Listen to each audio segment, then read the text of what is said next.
Viaje no tempo com Leandro e a mim e tire do fundo do baú o seu melhor time de botão. Agora na Central 3.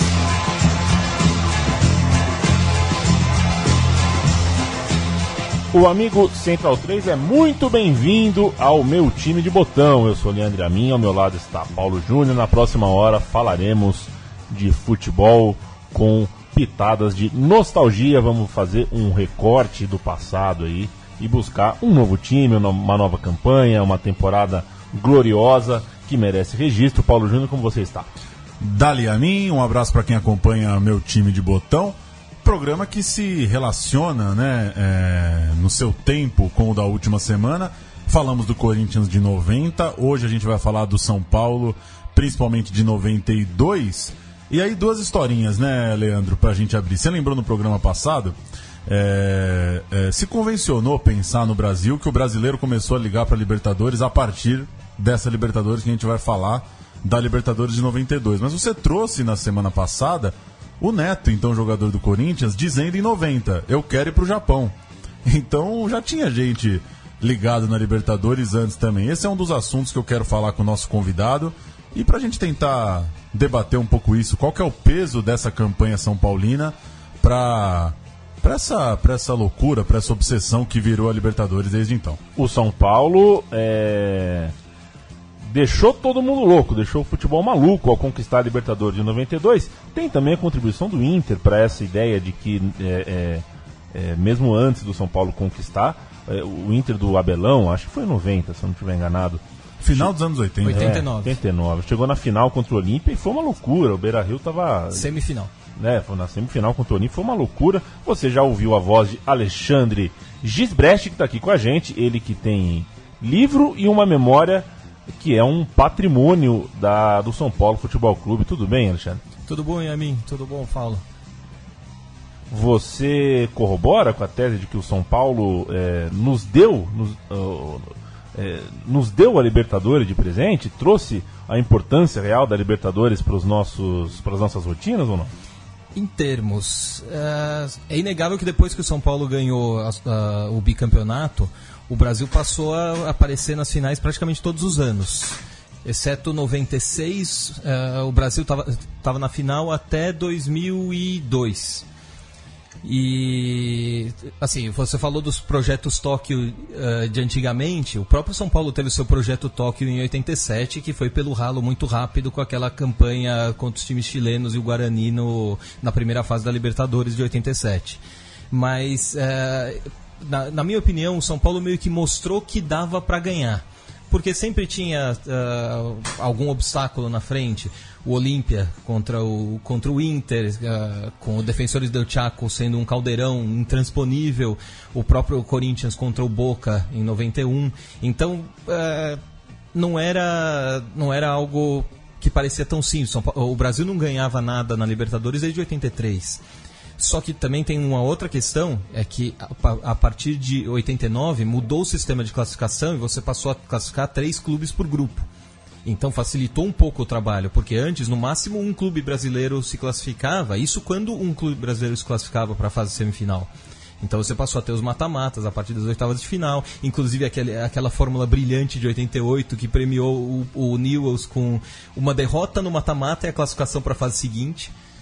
E aí, então, São Paulo ganhou e mostrou meio que o caminho das pedras, que dá para fazer.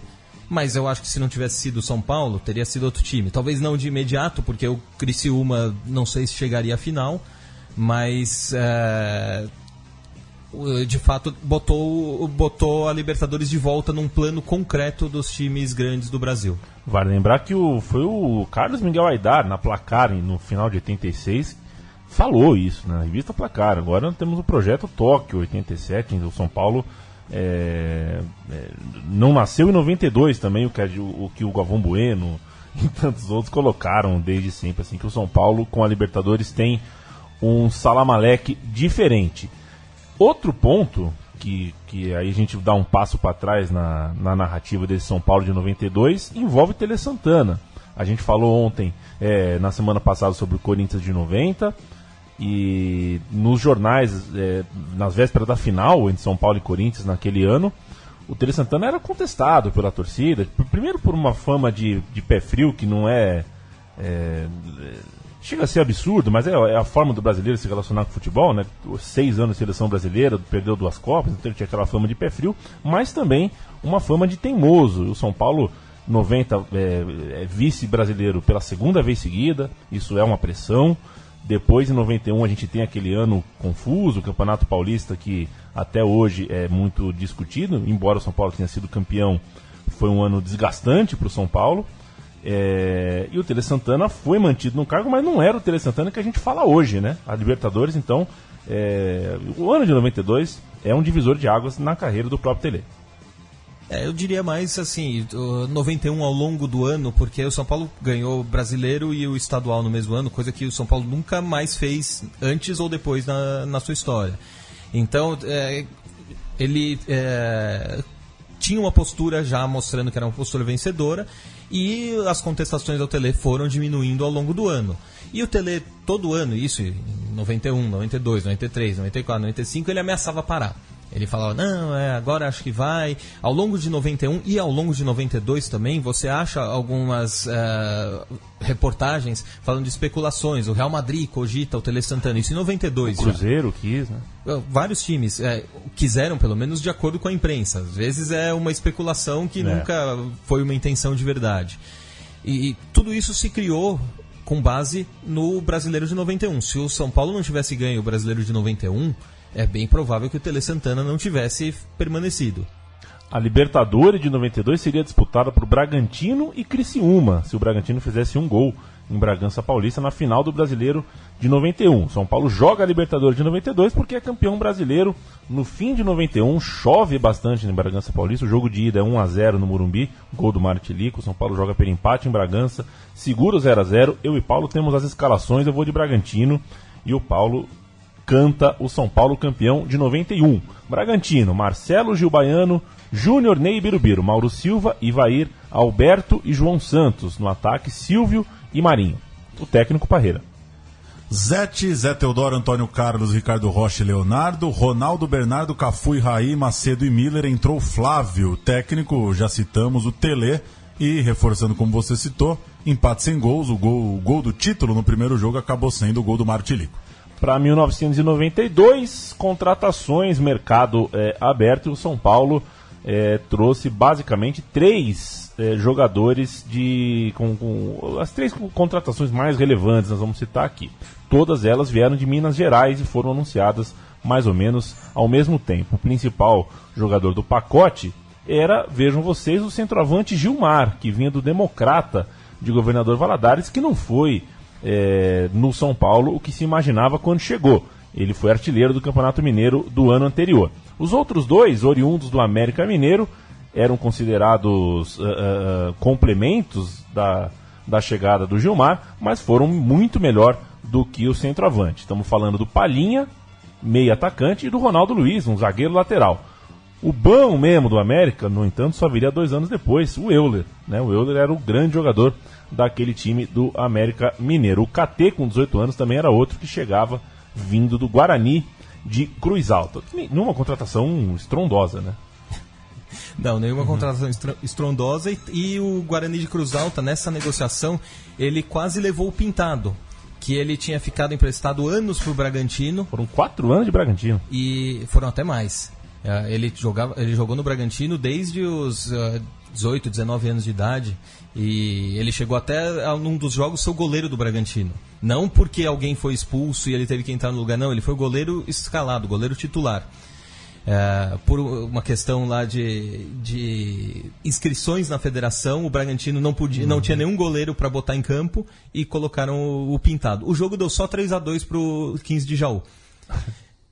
Tá bom, né, Pintado? O Pintado, um dos grandes personagens desse time, dessa era do São Paulo. Outro grande personagem é Natanael Macedo dos Santos. O Macedo, que tinha chegado um ano antes por empréstimo, acabou comprado no meio daquele ano e é um personagem de história famosa de cisma do Tele Santana, né? Já que o Macedo ficou deslumbrado com o futebol, com a fama, com o dinheiro, e mexia no cabelo, e comprava carro, e o Tele Santana enchia o saco dele, não deixava ele fazer nada de diferente. A velha história do vende esse carro e vai comprar um terreno, né? Quando você tiver um terreno, aí você pode comprar um carro. E o Macedo foi muito importante nessa campanha, foi um jogador que cresceu bastante naquele ano, né? Sim, ele começou a ser, digamos, contestado em termos de titularidade com a ascensão do Palhinha. Mesmo o Palhinha não sendo um centroavante, ele funcionava meio como se fosse um centroavante no esquema do Tele. E o Macedo perdeu um pouco de espaço, só que ele seguia sendo escalado para o banco, entrava nos jogos, fazia gols, mesmo com pouco tempo, e reclamava que não estava sendo escalado como titular. E o Tele, mesmo assim, nos treinos ficava chamando ele de lado. Não, você precisa treinar mais, vamos treinar chute, vamos treinar cabeçada, vamos fazer de você um jogador melhor. O Macedo provavelmente na época não entendia direito isso, mas hoje ele deve entender. Vamos de Libertadores, então? Libertadores que começa em março. 6 de março, já com o Campeonato Brasileiro em andamento, né? Campeonato Brasileiro no início do ano, na temporada de 92. Estreia em 6 de março. Criciúma 3, São Paulo 0, estreia com time misto. Tele Santana reclamando da Libertadores. Na mídia, o nome do projeto era Projeto Tóquio 6. Iam contando ali o número de tentativas do clube na competição. E em 92, vale registrar, estava 15-5 para a Argentina em títulos da Libertadores. O Criciúma era dividido pelo Levir, tinha sido campeão da Copa do Brasil de 91 com o Felipão, já foi programa aqui também no meu time de botão, esse histórico time do Criciúma. E o São Paulo pegava o Palmeiras pelo Campeonato Brasileiro no final de semana, por isso só foi com 4 titulares lá para Criciúma. E o Criciúma tinha até reformado seu estádio para Libertadores, recebeu o São Paulo com moral, né, com algum peso, recebendo o São Paulo para um jogo internacional.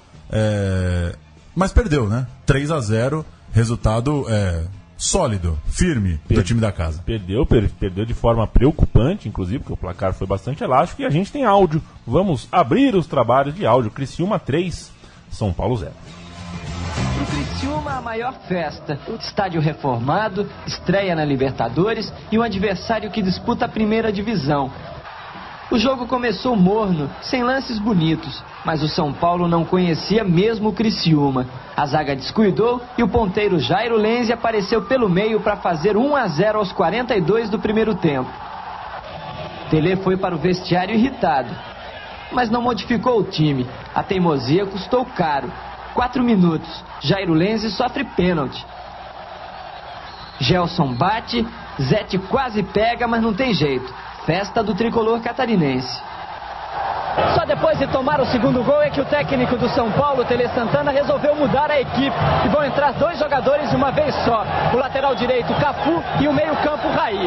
Alguém já ouviu essa frase? Bota a ponta, Tele. Elivelton, ponta esquerda, ficou no banco. E Cafu, lateral direito, entrou na esquerda. Levir Coupe, técnico do Criciúma, deu mais uma lição em Tele. Tirou o meio-campo Zé Roberto e botou o ponta-direita Adilson Gomes. 44 do segundo tempo. Jairo arranca pela esquerda, toca para Adilson, que transforma a ousadia de Tele em vexame internacional. Criciúma 3-0. O Criciúma te surpreendeu, Tele? Não, é um time que joga bem e eu já esperava isso. Vexame internacional, pegaram pesado. Agora, Alexandre, o São Paulo vinha 19 de fevereiro, Flamengo 3, São Paulo 2. 23 de fevereiro, São Paulo 0, Guarani 1. E aí, Olímpico de Ailton. E aí vem a estreia na Libertadores. O que você lembra desse momento? Qual que era a expectativa de ver o São Paulo nessa Libertadores? E como que esse 3-0 deu uma pancada no torcedor são paulino? O time misto que o Tele escalou já foi um pouco de balde de água fria, porque os São Paulinos queriam ganhar a Libertadores, é óbvio, mas todo mundo sabia que a Libertadores era muito difícil. É aquilo que a gente estava falando agora há pouco. Não tinha aquela experiência, fazia 9 anos que nenhum brasileiro ganhava, e você sabia que sempre tinha alguma coisa no meio do caminho. E parecia que, de repente, essa alguma coisa podia ser já o Criciúma, com essa goleada não, mas esse placar dilatado logo no início, que mostrou que o Criciúma tinha um time muito bom. Esse Jairo Lenzi, ele jogava bastante. Eu queria que o São Paulo contratasse ele naquela época e por algum tempo depois, mas ele, no fim das contas, ele sumiu. E o São Paulo foi o terceiro jogo seguido do São Paulo com derrota, o segundo sem marcar gol, e começou a ficar uma situação meio ruim. O Tele ainda não era questionado. Eu imagino hoje como seria, 3 derrotas seguidas, mesmo sendo Tele, fora Tele. Mas o caminho, felizmente, melhorou depois. Logo após a derrota para o Criciúma, um desdobramento meio incômodo, ali, meio chato. Tanto o Tele quanto o Moraci Santana, já preocupados, o Moraci que era o preparador físico, né? Já preocupados com a viagem para a Bolívia, declararam para a imprensa, jogaram na imprensa, que estavam preocupados com a questão do doping na Bolívia, já que a Conmebol não fazia exame antidoping e havia a crença de que os times não brasileiros e os bolivianos carregavam seus jogadores com algum tipo de substância. Foi uma insinuação do Tele, que chegou até a causar um rumor de que seria suspenso, de que a Conmebol não tinha gostado, e o São Paulo, a direção do São Paulo se prontificou, junto à Conmebol, a pagar pelos exames que a Conmebol era a alegação. A alegação, não temos como pagar exame antidoping de todos os jogos. O São Paulo falou, a gente paga. A Conmebol era uma negação? A Conmebol segue. Continua sendo, e acho eu cada vez pior. Mas hoje sobra um troquinho lá pro exame antidoping. O exame antidoping parece que sobra. Afinal de contas, a Bridgestone dá dinheiro. Grupo de 4, 2 times de 2 países, o time só fazia uma viagem para o exterior. Nessa viagem fazia os 2 jogos de uma vez só. O São Paulo foi para a Bolívia e enfrentou de prima o San José. Alexandre, 3-0 na Cacunda, reação, devolveu o saldo e foi em frente. 3 gols do Palhinha, e ele estava começando a mostrar a credencial dele. Aí é que ele começou a roubar de vez a vaga do Macedo. Inclusive 2 gols de rebote, que quando você vê os gols, são gols meio bizarros, o jeito como a bola sobra para ele e ele vai lá e finaliza. É curioso esse time do São Paulo, viu, Paulo? Aqui boa parte dos jogadores tinha uma comemoração específica. O Raí tinha uma comemoração específica, né? O pulo com soco. O Palhinha ele dava 3 voltinhas com o braço direito, assim. O Cafu dava a pirueta. E por aí vai. Cada jogador tinha a sua... Não precisava ensaiar, então. Já ia com a sua certa. E a sequência quebrou uma sequência de 5 derrotas seguidas, né? A gente vinha falando do Brasileiro. São Paulo não se encontrava no Brasileiro, perdeu por 4-0 pro Palmeiras, perdeu por 1-0 pro Internacional. Então, não era pouca coisa, né? Você acabou de comentar, o Tele não chegava a ser questionado para deixar o cargo, mas enfim, 5 derrotas seguidas no meio de Libertadores e Brasileiro é bastante coisa. Fez muito bem pro São Paulo essa vitória por 3-0. E como você disse, né, Leandro, era dobradinha, né? Viajava, já fazia os 2 jogos, diferença de dias curta, né? Sempre às terças e sextas. 17 de março é o 3-0, 20 de março em La Paz, 1-1 contra o Bolívar. A gente vai ouvir os gols de Palhinha, San José 0, São Paulo 3 pela rodada 2. E quando voltar tem um imbróglio, o Flamengo entra na parada, entra na história. Olha o São Paulo!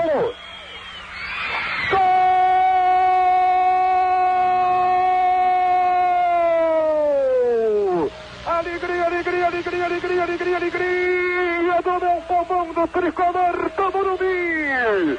Você conferiu, você vibrou, Palhinha. Há 16 minutos passados. São Paulo 1, São José 0. Conta pro juiz, olha o São Paulo com Raí, olha o Macedo. Ruiz, olha o gol do São Paulo. Gol do São Paulo. Alegria do povão do tricolor do Morumbi. Palhinha, a 21 passados, tempo final, marcação. É o São Paulo, é o Nelsinho, é o São Paulo, é o São Paulo, é o São Paulo. Gol do São Paulo. Alegria do meu povão do tricolor do Morumbi. O amigo da Central 3 que souber quem é o narrador, a gente procurou aqui e não encontrou, né? O narrador do Alegria, Alegria, Alegria, Alegria, que foi o narrador que precedeu o Galvão Bueno na rede OM, correto, Ale? Isso. O Flamengo entrou na história, como eu falei antes, porque o Flamengo estava com uma ação na FIFA. O Flamengo tinha uma pendência com a FIFA, mas tinha recorrido à justiça tradicional, digamos assim, e o São Paulo e o Criciúma jogavam sob risco, porque os rumores na imprensa era de que a FIFA podia suspender os times brasileiros das competições internacionais por culpa do Flamengo. Enquanto o Flamengo não tirasse essa ação na justiça, as coisas não mudariam, mas não aconteceu nada. O São Paulo voltou da Bolívia com 3 pontos, 2 conquistados contra o San José, 1 conquistado no empate em 1-1 com o Bolívar, e veio receber o Criciúma em casa, e aí mais um chocolate, né, Ale? Foi uma vitória para lavar a alma, porque aqueles 3-0 ainda estavam engasgados na garganta da torcida e tenho certeza dos jogadores. E o 4-0 veio para botar o São Paulo de volta no topo do grupo. O São Paulo eventualmente perdeu o primeiro lugar porque bobeou na última rodada, na penúltima rodada. Mas assim, mesmo assim classificavam 3 de cada grupo. A classificação do São Paulo nunca ficou ameaçada. Era mais aí para reconquistar os brios. E foi um período ali de goleada, uma semana antes, 5-0 no Atlético Paranaense, quebrando a sequência em vitórias também no Brasileirão. Empatou com o Corinthians 0-0 e no dia 23 de março, uma semana antes então de golear o Criciúma, goleou o Furacão 5-0. Vamos ouvir, São Paulo 4, Criciúma 0. Rodilha botou na frente, tem Palhinha, viu o Cafu passar, deixou com ele, chegou bonito o São Paulo. Olha o Raí, tentou, bateu, entrou. Gol!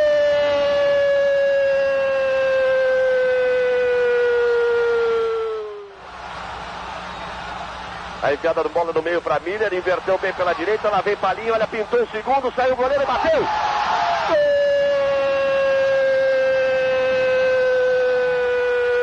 Chegou Raí, tentou o toque pela direita, Palhinha meteu pro meio, Alexandre saiu, a sobra, toque de calcanhar, olha o gol, olha o gol, olha o gol. Gol!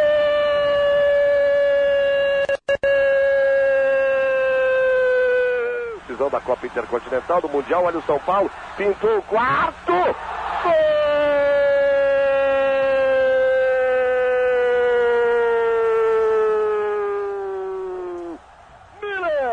E aí já é o Galvão Bueno. São Paulo, em uma condição confortável no grupo, tinha um encontro em casa contra os 2 bolivianos. Estava tranquilo. Em 7 de abril, 1-1 de novo com o San José.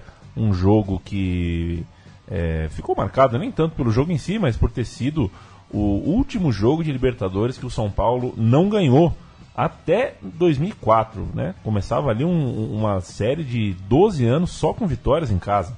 18 jogos, 12 anos até um pouco de exagero, porque o São Paulo não jogou a Libertadores entre 95 e 2003, mas mesmo assim foram 18 jogos, 18 vitórias no Morumbi. Se eu não me engano, o recorde na Libertadores era de 19, o São Paulo ficou a 1 de empatar, e o pior é que depois desse empate com o Once Caldas, o São Paulo ainda ganhou os 8 jogos seguintes. Então bastava um golzinho ali para essa sequência chegar a 27 jogos. Nada mal. E no jogo 6, em 14 de abril, 2-0 no Bolívar. Um jogo que ficou marcado pela epopeia do clube boliviano. A gente fala bastante sobre o Tucumã nesse ano, né? Ano de 2017. O Atlético Tucumã estreou, não é que estreou, né? Fez seu segundo jogo na Libertadores lá no Equador. Precisou de rasgar a estrada equatoriana lá a 130 por hora com o ônibus, e o Bolívar passou coisa parecida aqui em São Paulo. Chegou no aeroporto de Guarulhos em cima da hora por causa de uma greve da Lloyd Aéreo Boliviana, e aí sentou o pau nas ruas de São Paulo, né? Com batedores da Polícia Militar que teriam sido instruídos por um repórter do Diário Popular porque não sabiam nem quem estava dentro do ônibus, e quase erraram a saída da ponte da Cidade Jardim. Então, se eles chegaram com um pouco mais de uma hora para se trocar e fazer o aquecimento, foi graças ao Diário Popular, à Polícia Militar e a quem não errou aquela última saída. Depois de muitos anos indo para o Morumbi, Ale, como é o seu caso, você praticamente não perde jogo dentro de casa, o Morumbi fica mais perto, a gente se acostuma, porque para quem não está acostumado a ir para o Morumbi sempre, né, é longe, né, mas que é a distância nesse mundão, né? A distância também tem a ver com hábito, né? O caminho ao Morumbi para você é um caminho de reflexão. A gente percebe, a gente te acompanha nas redes sociais, muitas vezes você fala sobre o trânsito, você usa a internet durante a ida ao estádio, enfim, como é que é para você a relação com o Morumbi, a ida ao Morumbi? Eu já fui a pé pro Morumbi praticamente desde o Parque do Ibirapuera. Meu Deus do céu. Mas normalmente eu vou de ônibus e o celular hoje em dia é uma companhia, o Twitter, ouvindo o meu jogo de botão também. E você vai lá, às vezes você pega o trânsito, aí você fica pensando, pô, será que eu vou chegar a tempo? Já aconteceu, de eu chegar lá, eu já tinha saído atrasado de casa, ainda peguei um trânsito monstruoso, porque era aqueles jogos às 7 da noite, e eu cheguei lá no começo do segundo tempo e não pude entrar. Né? Mas aí você vai ouvindo no estádio, o povo tá acompanhando, tem gente, saiu o gol, não sei o que.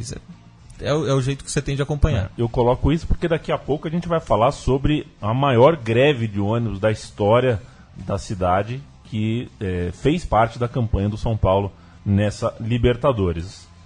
No fim das contas, as campanhas de Criciúma e São Paulo até que são parecidas, né? Um venceu o outro, a diferença é que o São Paulo teve esse empate, Criciúma venceu as duas, 5-0 no São José, 2-1 no Bolívar, por isso o Criciúma passou com 4 vitórias em primeiro, e no duelo dos bolivianos deu o Bolívar com alguma folga, o Bolívar passou com 6 pontos no terceiro lugar, o São José fez só 1 pontinho para seguir então para a próxima fase, os dois brasileiros, Criciúma em primeiro com 9, São Paulo em segundo com 8, Bolívar com 6, e coube ao São Paulo encontro diante do Nacional nas oitavas. Nacional foi o segundo colocado do grupo 5, só passar aqui a campanha do Nacional, 7 pontos, 2 vitórias, 3 empates, 1 derrota. O Nacional ficou em segundo num grupo vencido pelo Cerro Porteño. E no jogo de ida, o São Paulo já encaminhou a classificação para as quartas de final, 1-0. Mas aconteceu um problema com o Zete, né, Ale, que acabou abrindo espaço para uma outra grande história dessa campanha. O Zete acabou sendo expulso. Ele e o panamenho, esqueci o nome dele. Mas era aquele bom mesmo, aquele. Né? Deli Valdez? Não lembro se era o Deli Valdez, mas os dois acabaram sendo expulsos. O São Paulo ainda não tinha feito todas as substituições e podia colocar o goleiro reserva. Calhou de ser era o One Shop. One Shop. Calhou de ser Costa Riquenho One Shop. Costa Riquenho, exatamente.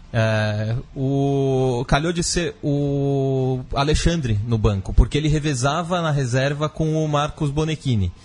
E como era ele ali, ele que assumiu o gol e acabou substituindo o Zete nos outros jogos. O Alexandre até ali, ele tinha como experiência, né, alguns jogos que ele tinha entrado no lugar do Zete, poucos jogos, inclusive esse, e um jogo inteiro no começo do ano contra o Santos na Vila Belmiro, um empate por 1-1, que o Zete ainda não tinha renovado o contrato.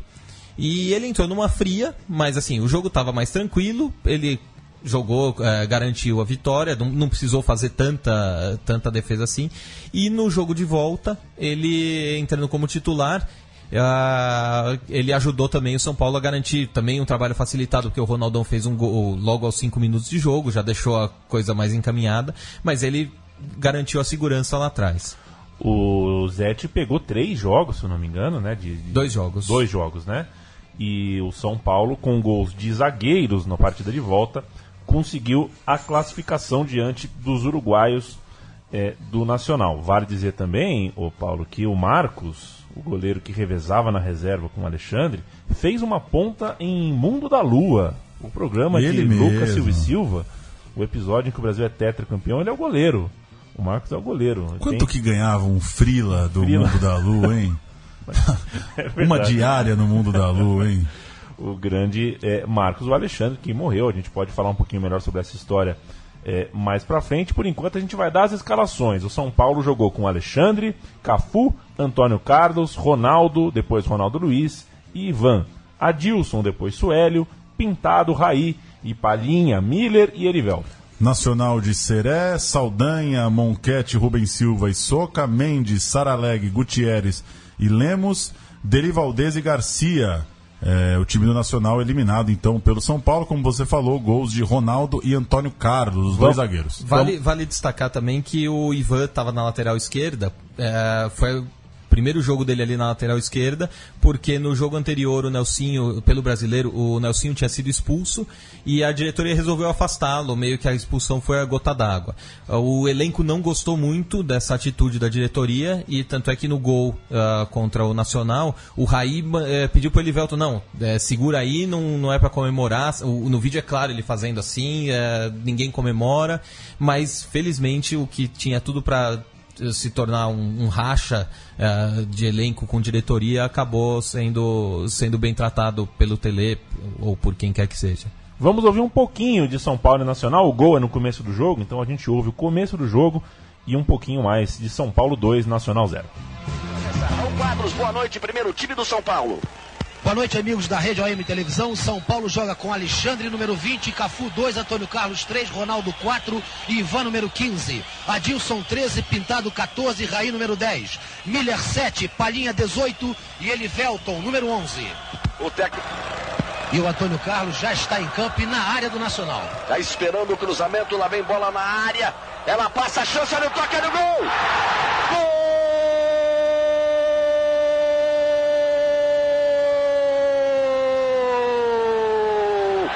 São Paulo! Ronaldo, número 4, mergulhou bonito no que ela sobrou. Só tirou do goleiro Serê. Fica apresentando, então, né, pro mais jovem, que o Ronaldinho é um plágio. É um plágio, começou no São Paulo. Começou com o zagueiro Ronaldo. Autoplágio do Galvão. Sensacional, hein? Imagina você falar isso pro Ronaldo, né? Que ele não foi ele que inaugurou o Ronaldo. Ele vai, como tá mostrando aqui Chico Patti, cortar os pulsos. Cortar os pulsos. Como assim? Não foi pra ele que se inventou o R puxado? Ronaldo vai cortar os pulsos e acender um Marlboro de raiva, como lhe é peculiar. O Ronaldo fuma, você sabia disso, né, Paulo? Admitiu outro dia que fumou a carreira inteira, né? Você não sabe quem fumava nesse time, né? Porque o Alexandre é uma enciclopédia, né? Quem fumava ou não, essa informação não temos, né? Você tá com um livro aí, quem quiser ter o seu livro, faz o quê? Vai no livrospfc.lojaintegrada.com.br. Repita. livrospfc.lojaintegrada.com.br. Perfeito. Lá você encontra, pede, tem aquela coisa de cartão de crédito, tudo, puf, pinga, chega na tua casa. A internet é uma loucura. O Gerson fumava no intervalo, né? Gerson fumava. Não fumava em campo porque não levava isqueiro. Não podia, né? E o Pelé não dormia no intervalo. Isso é daquelas cascadas. Ninguém vai desmentir o homem, né?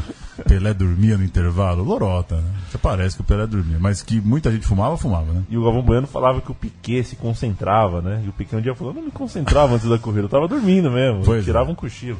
A gente quer saber muita coisa que a gente acha que sabe e não sabe nada, né? Os caras que estão lá e que tocam o barco. Quartas de final da Taça Libertadores de América de 1992. O São Paulo reencontra o Criciúma, que passara na fase anterior pelo Sporting Cristal do Peru.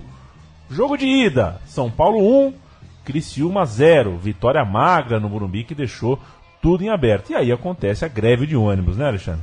Foi uma greve que começou no dia anterior ao jogo e ela duraria uma semana. E, além de tudo, tinha chovido bastante naquele dia. Então, o acesso ao Morumbi não foi dos mais fáceis naquela noite. A Libertadores, naquela época, também já tinha essa bobagem de impedir que dois times do mesmo país chegassem às semifinais. Porque o São Paulo e o Criciúma eles estavam em chaves diferentes. Mas, como ambos se classificaram para as quartas de final, obrigatoriamente eles tinham que se enfrentar. E se enfrentaram. O gol foi do Macedo no Morumbi. O Macedo, que a gente já falou aqui da sua importância na campanha do São Paulo. O jogo de volta em Criciúma foi um perereco. Eu vou escalar o Criciúma, o Paulo escala o São Paulo e a gente fala um pouquinho mais da partida com o Alexandre. O Criciúma, Alexandre, Sarandi, Vilmar, Wilson e Jairo Santos, Roberto Cavalo, Gelson, Griso e Vanderlei. No ataque, Soares, Bigode e Jairo Lenz.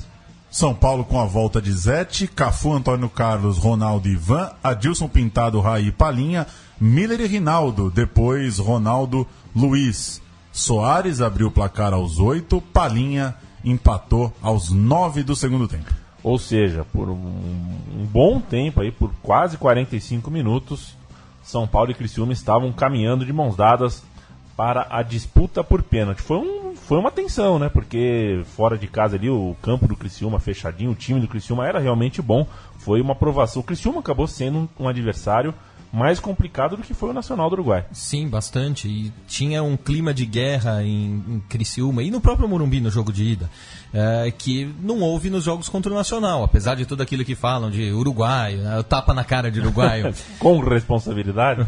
Mas o clima em Criciúma para o jogo de volta era um clima bélico. Os treinadores discutindo, o Levi Coupe com o Tele Santana, um dizia que o outro batia demais, o Levi reclamava que o Tele mandava o time bater, mas não assumia isso. Então era um jogo preocupante. Esse foi o jogo assim que a gente na época ficou mais preocupado, porque o 1-0 parecia uma vantagem muito magra. Vamos de Criciúma 1, São Paulo 1. O gol é de Palhinha, você vai ouvir daqui a pouquinho. Toca por Palhinha, Sarandi sai em cima dele. Daí para Dilson, tome cruzamento na boa, Roberto Cavalo é pequeno, não acha Raí, bola na frente, olha o São Paulo.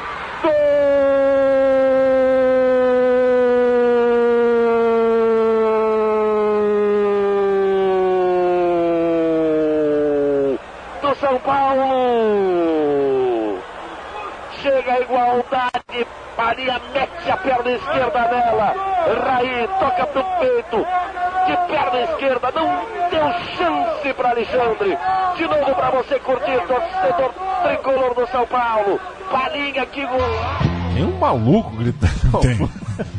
Eu não consegui identificar o que ele tá gritando. Tem uns estádios que pega mais, né? Pega mais. Aliás, sabe em São Januário, quando sai o gol do Vasco e vem aquela câmera de cima da arquibancada e tem sempre o mesmo cara virado pra cá? Você acha que ele chega cedo ou ele é o cara que instala a câmera? Porque não é possível. Porque ele tá todo o jogo, ele tá virado, ele esquece o campo, né? Sai o gol, ele esquece o campo, ele vira. Nossa, eu tenho vontade de quebrar o tablet dele no joelho. Aquela câmera de São Januário é muito particular. Como a gente viu, em Criciúma, quando saía um gol, dava pra ouvir a galera gritando ali, vazando no microfone do Galvão. Pra história da Libertadores que a gente foi contar depois de encerrada, a Libertadores de 92 do São Paulo, esse duelo com o Criciúma, esse gol do Palhinha, esse 1-1 sofrido, chorado, acabou ganhando ainda mais destaque depois que a semifinal foi, de novo, relativamente tranquila. O jogo de volta a gente vai falar daqui a pouco, mas o São Paulo abriu 3-0 no jogo de ida, tinha uma vantagem, tinha muito mais time, e o Barcelona de Guayaquil, em um momento, deu mesmo uma cara de que ia tirar o São Paulo, de que ia realmente causar problemas. No primeiro jogo, um confronto fácil, o Miller marcou o seu 100º gol pelo clube que o revelou, pelo São Paulo, e praticamente decidiu a vaga junto de seus companheiros. O São Paulo jogou com Zete, Cafu, Antônio Carlos, Ronaldo e Ivan, Adilson, Pintado, Miller e Palhinha, Macedo e Rinaldo, que foi uma surpresa aí. Do banco vieram Suélio e Sidney ao longo da partida. Cevalhos, Bravo, Monzon, Montaneiro e Alvicívar, Bernúcio, Roceiro, Insua e Munhoz, Tenório e Gilson, time do Barcelona que levou 3-0 do São Paulo em 27 de maio. Só para... faz alguns jogos que eu não falo do Brasileiro. Primeira fase do Brasileiro terminaria em 31 de maio. Então o São Paulo saiu desse jogo da Libertadores para fechar o Brasileirão 2-0 sobre o Náutico. Gols de Palhinha e Raí para o São Paulo terminar a primeira fase em sexto.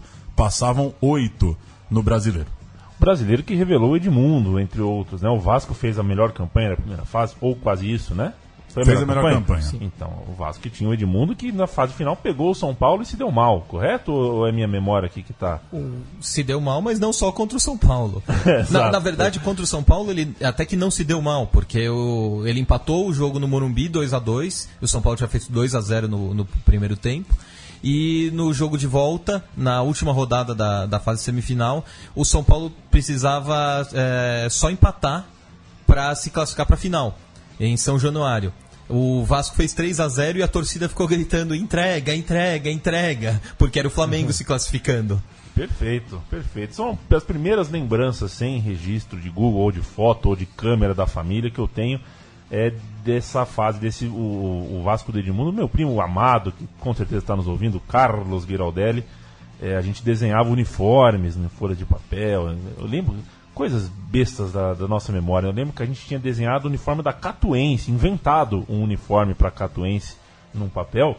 E nesse dia aí, o dia que o Edmundo jogou em São Januário contra o São Paulo na fase final do Campeonato Brasileiro. Por que lembro? Não sei, a memória tem dessas coisas. Mas foi isso, resumindo, né, Alexandre? O Barcelona não foi exatamente um páreo duríssimo. O jogo de volta foi 2-0, gols de Gavica e Gilson. No jogo de ida, o Rinaldo acabou entrando no lugar do Raí, que tinha sido expulso em Criciúma. E o jogo de volta, o placar parece que foi assim um sufoco, mas na verdade o Barcelona só fez o segundo gol quase no fim do jogo, numa bola que não entrou. O Ronaldão conseguiu salvar essa bola antes da linha, mas o juiz deu gol. Então houve uma pressão da situação nesses últimos minutos, mas se você olha o jogo, o Barcelona não chegou a ficar perto de um terceiro gol que mandaria a decisão para os pênaltis. São Paulo 3, Barcelona de Guayaquil 0. Vamos ouvir um pouquinho, vamos viajar ao Morumbi. Aí o São Paulo chega tocando certinho. Adilson enfiada de bola, chance do gol!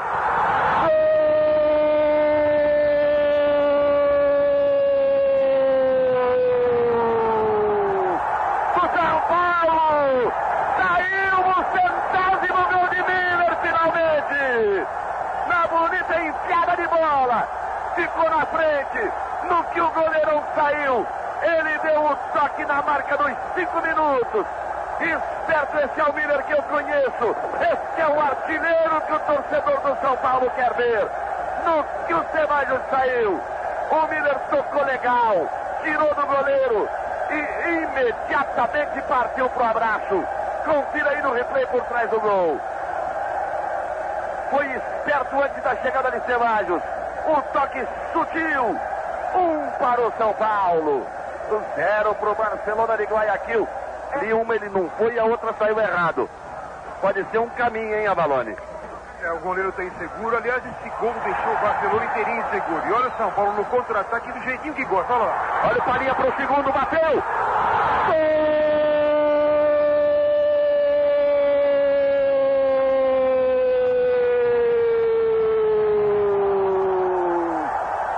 São Paulo! Farinha! Aos 12 minutos do segundo primeiro tempo. Ela sobrou limpinho, Macedo saiu dela bonito. Partiu o chute de direita, você vai ver por trás do gol, que beleza! Grandes jogos, grandes conquistas. A cereja do bolo.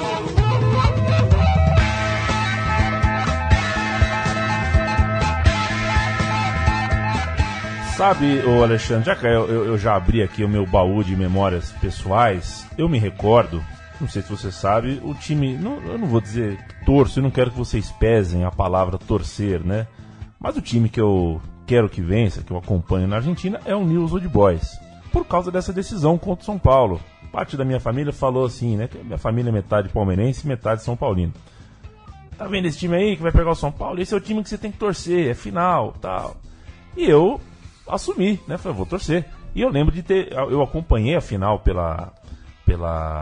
com uma folha de sulfite na minha frente e desenhei o Morumbi. Eu tenho esse papel até hoje, com canetinha vermelha. A canetinha foi acabando, aí acabou a canetinha. E o Morumbi ficou incompleto, né? Não ficou tão lotado quanto eu via na TV. Feito esse preâmbulo pessoalíssimo, que não tem a menor importância para vocês, saibam, a final foi entre Newell's Old Boys, um representante da Argentina, que chegava representando mais do que a Argentina, representando uma ideia de futebol que tinha tudo para ter um futuro imenso. O Marcelo Bielsa fazia do Newell's Old Boys um time dinâmico, um time taticamente diferente do que os últimos anos do futebol argentino estavam mostrando. A Argentina, é bom lembrar, ganhou no fim dos anos 70 e 86 uma Copa do Mundo, mas taticamente não tinha nada muito além do que 3 zagueiros aqui e tudo mais, mas tinha o Maradona, que era um craque, mas o futebol argentino tinha uma crise ali do pensar, do crise criativa. E esse Newell's Old Boys era um time que eu não vou comparar estilo de Tele com o Marcelo Bielsa, mas eram dois estilos realmente muito interessantes de futebol. Tanto é que desse time do Newell's Old Boys, Tata Martino virou um grande treinador, e não só, o Berizzo é um grande treinador, enfim, o Pochettino é um grande treinador, ou seja, no elenco você tinha um treinador tão astuto que fez desse elenco alguns líderes táticos aí que tiveram como efeito colateral dessa época uma carreira como treinadores. Esse time do Newell's Old Boys era um time muito bom. Não é só que alguns deles viraram grandes técnicos. O time era muito bom. Você via assim, o Tata Martino é até hoje considerado o melhor jogador da história do Newell's. E era um time que assim, ele não era aquela ofensividade responsável que a gente tá acostumado, às vezes defende um pouco. Ele era um time que sabia atacar, mas sabia também se defender muito bem. Tanto é que o jogo em Rosário foi um jogo assim, parelho, com o São Paulo tendo também suas chances. O jogo terminou 1-0 pro Newell's, mas poderia ter terminado 1-1, poderia ter terminado 2-1 para qualquer um dos lados. Foi um jogo assim, o famoso duelo tático. Já no Morumbi, o Newell's jogou bem mais fechado. As poucas chances que ele teve, e ele teve pelo menos 2 chances muito boas, elas vieram em contra-ataques claros. O Newell's não propôs o jogo, mas ali provavelmente o Bielsa estava pensando, eu quero ser campeão, agora não é hora de defender o futebol, defendi o meu futebol nos últimos 13 jogos. Vale lembrar também, se não o Carlos que está nos ouvindo, me mata se eu não tocar nesse assunto. Outro mito que se tem a respeito dessa época é que o Tele Santana era só futebol arte. Não, o Tele Santana sabia empilhar volante, sabia jogar de maneira dura, sabia ter um time competitivo, até porque passou o resto da vida, desde 82, ressentido com a derrota de um futebol que era considerado mais artístico do que qualquer outro futebol possível naquela época. Então, o time do São Paulo, na hora de fechar a cara e jogar duro, também sabia jogar. Tinha volante, chegou a jogar com o Ronaldão de volante, o Bernardo não era nenhum santinho, depois jogou o Dinho, quer dizer, era um time artístico, um time que o Cafu jogava em 5.000 posições, o Miller, Raí, Parinha, todos jogadores versáteis, mas era um time que sabia ser duro também, sabia jogar o jogo que se propunha na frente dele, e isso é importante registrar. Para registrar também a campanha do Newell's, passou em primeiro no seu grupo, depois eliminou o Defensor Sporting do Uruguai. No seu duelo local, assim como São Paulo pegou o Criciúma, Newell's encontrou o São Lourenço, meteu 4-0 no jogo de ida, só empatou na volta para passar. E na semifinal teve um confronto muito mais duro do que o confronto do São Paulo, pelo menos em termos de resultado. 1-1 com a América de Cali nos 2 jogos e nos pênaltis 11-10 pro Newell's. Então, por muito pouco, não foi o América de Cali o rival do São Paulo na final. Ainda assim, campanha muito sólida, né? Venceu seu grupo quando encontrou um rival local, um adversário do mesmo país, meteu 4-0 no São Lourenço. Então, chegou na final também com muita autoridade. Scopone, Rádio Gamboa, Pochettino e Saldanha, Berti, Berizzo, Martino e Zamora, Mendoza e Lunari. Entraram Garfagnoli e Domizzi na partida de ida, em que o Newell's optou por jogar no estádio do seu maior rival. Jogou num gigante de Arroyito, estádio do Rosário Central, já que a capacidade era maior. Zete, Cafu, Antônio Carlos, Ronaldo e Ivan, Adilson, Pintado, Raí, Palinha, Miller e Elivelton. O Macedo foi a campo no segundo tempo na vaga do Palinha. E 1-0 o Newell's, gol do Berizzo. Gol do Berizzo que a gente vai ouvir Você gosta da expressão dos hermanos, Paulo? Vamos ouvir na narração dos nossos hermanos. Um pouquinho, né? Passou os hermanos. Aquela coisa que a Argentina é tudo cabeludo, né? Gosta de rock, passou, né? Isso tá só nas propagandas. O mundo tá diferente. Vamos lá, vamos ouvir no ponto de vista deles como foi o jogo em Arroyito. Eduardo Berizzo para colocar la pelota cerca de un ángulo el zurdo. Lo quieren poner nervioso. Primera oportunidad importante del partido para el equipo argentino. Allí marcó el momento culminante el árbitro Hernán Silva. 38-13 del primero. Pintado, que algo le dice a Berizzo. 5, 4, 3, 2, 1. Berizzo. ¡Gol!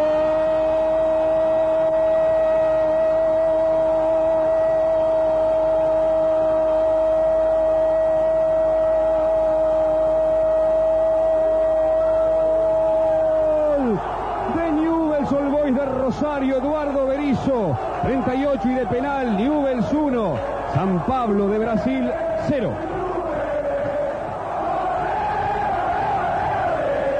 En una noche complicada para Newell's, Berizzo com muita tranquilidade. Em uma noite complicada para o Newell's, o São Paulo deu trabalho, vendeu muito caro essa derrota mínima e chega o dia 17 de junho de 1992. Puxa, esse dia é inesquecível. Eu gostaria de poder dizer que eu estava no Morumbi, mas infelizmente eu não estava na época. Hoje eu posso pegar um ônibus e ir para o Morumbi da minha casa. Naquela época eu não tinha essa opção, ainda era menor de idade também, então dependia de autorização dos meus pais e não rolou, infelizmente. Mas assisti pela Rede OM com a narração do Galvão Bueno. Eu lembro que eu tremia durante o jogo inteiro, assim, de nervosismo. Era um negócio assim, parecia real, mas também faltava aquele gol para levar para os pênaltis. E passou o jogo inteiro assim. Depois do gol, podia ser sem pênaltis, né? Uma tensão incrível, e o Morumbi não é o recorde de público, claro, porque de outras épocas, com roleta, com as catracas totalmente fora de controle. Podendo ficar em cima da marquise, da antena, no colo, onde você quisesse. E aí você colocava 200 mil torcedores. Mas é o maior público da história das finais de Libertadores, exatamente. Talvez da Libertadores, aí eu não tenho certeza. Exatamente. Quem tava conta que realmente não dava para se mexer no Morumbi. Noite de final de Libertadores. O São Paulo entrou em campo com Zete, Cafu, Zago, Ronaldo, Ivan, Adilson Pintado, Raí Palhinha, Miller e Elivelton. Perceba que é um time sem o centroavante, é um time com jogadores, você lê, você canta o time, dá para imaginar um 4-3-3, dá para imaginar um 4-4-2 e dá até para imaginar um 3-5-2, já que os volantes, ambos os volantes, sabem também jogar com um passinho para trás. Scopone, Lope, Gamboa, Pochettino, Saldanha, Berti, Berizzo, Martino, Zamora, Mendoza e Lunari. O time do Newell's, time comandado por Bielsa. Time também muito querido, obviamente, pela torcida do Newell's, que fez uma campanha, como falamos, muito sólida, muito boa na Libertadores. A pergunta é, foi pênalti? Pelo ângulo ali, dá pra você defender os dois casos. Eu, óbvio que, assim, meu olho sempre quer ver o pênalti. Eu nunca vou saber se eu realmente enxergo o pênalti ali ou se é o meu coração São Paulino falando mais alto. Agora, é engraçado, né? Dois times ofensivamente muito interessantes, em 180 minutos só conseguiram gols através de cobrança de pênalti, né? 1-0 lá e 1-0 cá, foram ambos em cobranças de penal. O grande problema foi a falta de pontaria dos dois times. Na disputa em pênalti, não, né? Ao longo do jogo, claro. As chances perdidas porque chutavam pra fora, chutavam em cima do goleiro. Tem algum lance específico que você se lamenta até hoje? Poderia ser o 2-0? Sempre, assim, depois do gol, o São Paulo não criou tanto. Aí um gol antes também não ia fazer diferença porque não necessariamente teria o gol depois, né? O efeito borboleta.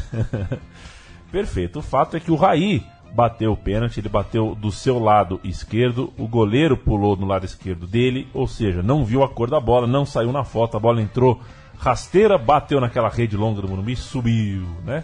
Aquela imagem clássica da redona do Morumbi, que tem que voltar, viu, Paulo Júnior? Eu concordo. E tem que voltar, concordo com vocês. E tá aí outra lenda, não saiu nem na foto. Porque assim, o fotógrafo, ele vai tirar a foto de um pênalti, ele enquadra o gol inteiro. Tá claro que o goleiro sai na foto, né? Não existe o fotógrafo mirar um canto. Mas enfim, mais uma dessas, pra gente caçar um dia num podcast só caçando mitos do futebol aqui. Acaba o jogo, vamos para a disputa por pênaltis. O São Paulo tem como cobradores Raí, Ivan, Cafu, Ronaldo, e o quinto não bateu, mas eu queria saber se você sabe quem é. Pintado. Pintado ia bater o pênalti do título, hein? Ia ser bonito. O Gamboa salvou ele de ter que carregar uma eventual cruz, mas também pode ter impedido que ele fosse um grande herói. Você viu que do jeito que o Pintado se ele batesse aquele pênalti, ele ia ser Lelé da Cuca. Hoje ele já é meio pancada, né? O futebol já deixou sequelas sentimentais nele muito fortes. Se ele é o cara do gol da Libertadores... Pois é. E se o Bebeto faz o gol do Tetra, hein? Tetra. O Baggio bate no meio, o Tafarel cai, o Bebeto faz o gol do Tetra. também podia ter mudado um pouco. Podia ter acontecido. O Ronaldão perdeu. O Ronaldão deu um bico no meio, né? Deu um bico no meio. Ele achou que o goleiro ia escolher canto e chutou no meio. O goleiro foi bem inteligente, porque ele não tinha uma base do São Paulo, de cobrança de pênalti do São Paulo, para saber como o Ronaldo gostava de cobrar. Já o São Paulo tinha um estudo, né? O São Paulo tinha um estudo, graças especialmente aos 13 pênaltis que o Nils tinha batido em Cali. O Valdir de Moraes anotou todos, mas tem um pouco... essa história é muito legal, mas quando você vê, tem um pouco de lenda nela, porque o Berizzo, por exemplo, ele bateu uma em cada canto das 2 cobranças que ele fez ali. E em Rosário ainda ele bateu num desses cantos, então tinha 2 contra 1. E ele inverteu o canto de novo. Então, desses 4 pênaltis que ele bateu, 2 contra o América e 2 contra o São Paulo, ele bateu 2 em cada canto. Sabe que eu peço licença para falar um pouco de Palmeiras no programa do São Paulo, mas tem a história do Marcos, numa disputa em pênalti, que ele recebeu esse mesmo papel com as instruções. Esse bate aqui, esse bate ali, e ele pulou do lado contrário ao que o seu preparador tinha passado. Porque ele pensou, eu estudei, mas o jogador que vai bater sabe que eu estudei. Então, eu vou pular no... Mas você sabe que o Zete não teve que decorar a lista, né? O Alexandre ficava atrás do gol, indicando o lado que ele tinha que pular. Isso é bom, hein? Isso é bom. Isso é bom. Hoje o Alexandre pegaria um aninho, né, no STJD, porque não tem que estar atrás do gol, o goleiro reserva. Mas até o Miller estava atrás do gol. Que beleza. O Miller que saiu, né, ao longo da partida. Ele foi substituído pelo Macedo. Raí, Ivan e Cafu fizeram. O Cafu foi o último a pôr os pés na bola na campanha do São Paulo, afinal de contas bateu o 4º pênalti. No News Old Boys, Zamora e Llope bateram e desperdiçaram Berizzo, Mendoza e Gamboa. O Osmar Santos vai entrar em ação, vai narrar os momentos finais da campanha tricolor. Olhando para Cafu, ele vai autorizar. Autoriza o grande zagueiro São Paulino, grande figura. Correu para Gorduchinha, pimba na Gorduchinha, gol! São Paulo! Gol do São Paulo, 3-2. Se o Nils perder, o São Paulo é campeão. Gamboa. Se o Nils perder, o São Paulo é campeão. Gamboa. Atenção, pode terminar agora a Libertadores. Gamboa autorizado pelo árbitro. Correu Gamboa, bateu, Zete defendeu! São Paulo é campeão da Libertadores! Zete defendeu! São Paulo! São Paulo é campeão da Libertadores! Consegue o título inédito, time do São Paulo! Título inédito para o tricolor! São Paulo é campeão! São Paulo é campeão! Invadido o Morumbi pela galera.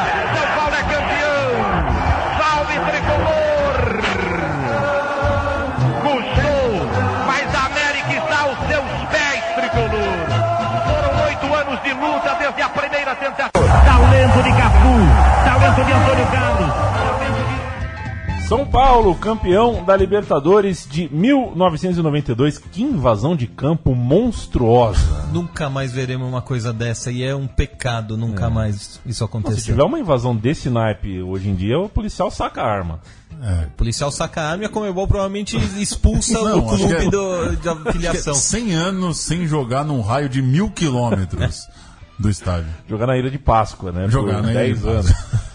Foi uma invasão de campo sensacional. O São Paulo, a partir do momento que é campeão, mostra como aquele título realmente haveria de ser o futuro da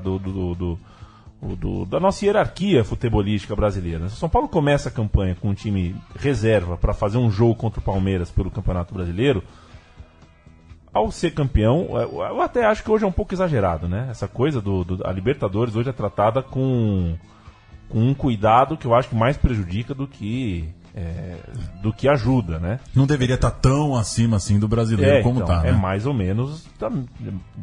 tem mais ou menos a mesma importância, assim. E muitas vezes, pelo enredo das duas competições, você enfrenta um time mais difícil no brasileiro do que em determinada fase da Libertadores, mas mistifica-se tanto, às vezes, um confronto. O Corinthians, recentemente, contra o Guarani do Paraguai. O Corinthians estava jogando muita bola, o time do Tite e tudo mais, perdeu pro Guarani do Paraguai. A gente não consegue explicar esse tipo de coisa, né? Enfim, o São Paulo é campeão da Libertadores. Um abraço para Estela Barros, Comandante Rolim, IBF Formulários, Rede OM, todos esses símbolos que formam o começo dos anos 90, a nossa nostalgia, e daí em diante era só esperar a viagem para Tóquio. Foi um bom tempo, né, Alexandre? Pô, se você considerar que eu fiz o colegial em 91, 92 e 93, você pensa como a minha vida era fácil nas discussões de futebol com os colegas. E, assim, eu já sou um cara saudosista por natureza. E ainda considerando que dificilmente você vai ter um domínio como esse no futebol brasileiro no futuro, é um negócio assim, eu fico feliz de ter vivido. E por isso mesmo que eu gosto de contar esse tipo de história, porque foram bons tempos e cada vez menos São Paulinos conhecem essa história, né? O tempo, infelizmente, é implacável. O São Paulo vai para o Mundial Interclubes enfrentar o Barcelona entre uma final e outra do Campeonato Paulista, correto? Sim. Enfrenta o Palmeiras, né? Jogo de ida dia 5 de dezembro, jogo de volta dia 20 de dezembro. Perfeito. Entre um e outro, é campeão do mundo, um jogo de virada contra um forte Barcelona. No ano seguinte, pela primeira vez, o atual campeão já começa das oitavas de final e o São Paulo se enche de fôlego para conseguir o bicampeonato, o que é o segundo ano. Que o Colo-Colo tinha pedido para jogar a primeira fase para conseguir renda. É mesmo? E o São Paulo não quis isso? Não. Renda, eu quero começar perto da final já, tá louco? Pô, muito curioso isso da parte do Colo-Colo. Não sabia disso. E, enfim, tem anos realmente mágicos que começam numa tarde chuvosa em Bragança Paulista, onde muitos sonhos poderiam ter sido despedaçados, muitas convicções poderiam ter sido jogadas fora. O Tele Santana merecia essa moral que teve no São Paulo, merecia esse desfecho para sua carreira, e o São Paulo a partir daí passa a ser um time realmente de outro patamar aos olhos não só do Brasil, mas do mundo. Já era um time campeão brasileiro algumas vezes no Brasil, passa a ser bicampeão do mundo, passa a ser um time naturalmente forte aos olhos de todo o planeta. Paulo Júnior. E já com mudanças para o segundo semestre, só para passar, para quem talvez não se recorde, quem está conhecendo esse time de São Paulo agora, o time campeão paulista contra o Palmeiras no Morumbi para 110 mil pessoas, Zete, Vitor, Adilson, Ronaldo Luiz, Pintado, Toninho Cerezo, depois Dinho, Cafu e Raí, Palinha e Miller. Então, é a mesma turma, é a mesma base, mas já tem novidades do time para o segundo semestre, o time campeão mundial e campeão paulista em relação a esse time da Libertadores. O Globo Esporte, antes de Thiago Leifert e Ivan Moré, fez uma reportagem sobre o título, a famosa reportagem da hora do almoço. E eu faço a minha pergunta hoje aqui com o Alexandre, que eu faço em todos os programas. Quando a gente entendeu que o Léo Batista estava ultrapassado, Alexandre? A gente entendeu? Não, assim, a gente enquanto sociedade. Quando que o Léo Batista sai? Por quê? O Léo Batista, na verdade, ele é velho desde sempre. Daí que vem minha pergunta, né? Um belo dia acharam que não dava mais, né? Talvez, mas assim, pra mim a Globo acha que ele é ultrapassado. Eu teria o Léo Batista narrando o futebol até hoje. Pois é. E no fim dessa reportagem que dura 1 minuto e 5, Tele Santana fala uma coisa bem legal. Para a vitória. Daí pra frente o Morumbi vira uma loucura. O gramado muda de cor. Agora ele é branco, preto e vermelho. Zete parece ainda nas nuvens. Demora para aterrissar. É uma festa só. Não tenho o que falar, pô. Quatro disputas de campeonato, 3 títulos, um paulista, um brasileiro e uma Libertadores. É hora de receber as medalhas. De erguer o troféu que parecia um sonho até para os craques do time. Eu acho que eu fico muito contente, estou muito feliz. Agora espero ir para Tóquio e ser campeão do mundo. A alegria dos torcedores ganha as ruas da cidade. É o São Paulo a caminho de Tóquio. O tricolor que fez das conquistas uma rotina e que até mudou a fama de Tele Santana. Eu nunca me considerei um sem sorte. Eu até digo certas coisas que muitas pessoas não entendem. Eu já consegui tanta coisa na minha vida que tenho certeza, por melhor que eu seja, por melhores ações que eu tenha praticado, eu não mereço tanto que eu ganhei. Eu não mereço tanto que ganhei. Na vida, essa é a frase de Tele Santana, que recebeu o último abraço de sua vitoriosa carreira E um abraço eterno, né, do São Paulo e dos São Paulinos, principalmente, que para sempre cantam olê, olê, olê, telê, telê, e quando cantam, não cantam por uma pessoa, cantam por uma ideia de clube que o Tele Santana ajudou a consagrar. É isso? É isso. Maravilha. Esse é o time, Ale, pra você? O time de 92? Olha, o de 93 foi um time mais dominante. Mas assim, a primeira vez é a primeira vez. Também eu gosto muito do São Paulo de 77, que era um time claramente inferior ao de 86 e ao de 91 em termos de brasileiro, porque era um time que conquistou algo que o São Paulo nunca tinha ganho. O São Paulo já tinha batido na trave algumas vezes, assim como em 92 já tinha batido na trave da Libertadores algumas vezes.